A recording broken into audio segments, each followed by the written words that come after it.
but I'm going to sort of take you through a number of different aspects around velocity-based training, things that I've either researched or things that I've implemented myself, or just my own opinions around how I think velocity-based training can be used, should be used, and how you guys can hopefully use it as a benefit and as a good tool within your different environments.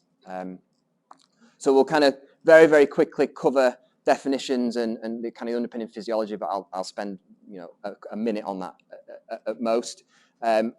Just to mention, if anybody has questions or wants to ask anything throughout the presentation, please just interrupt me and we can open it out to the floor.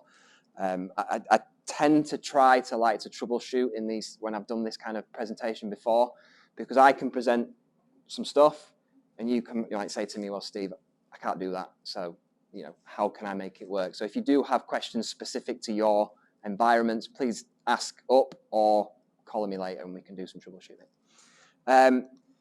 Ways in which we can kind of use velocity-based training, so applications and some practical examples, and then my take on the ways in which we can break VBT down and the ways in which we can implement it across kind of the different roles of being an S&C coach or sports scientist.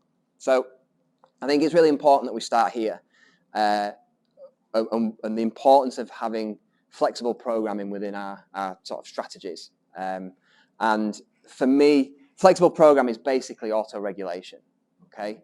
And we know within our environments that we're up against a number of different variables that we have to consider. It's not just about what they do in the gym. It's about what they do on the field. It's about how they perform in a game, match fixture congestion, other types of training, what the gaffer wants, what the players can and can't do. You're constantly up against this battle of kind of load management.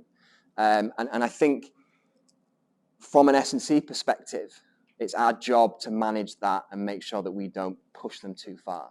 And to take this is a theoretical example, but we'll all have been in this situation of working with an athlete, a squad or whatever, putting in an 8-week intervention. We test at the start, we test at the end. And if everything goes to plan and we program in some decent progression, our athlete our player might go across that red line in the middle. But in reality, unless we're in maybe like a strength sport where their main role is to lift weights, that's probably not going to happen because we've got all these different things to contend with.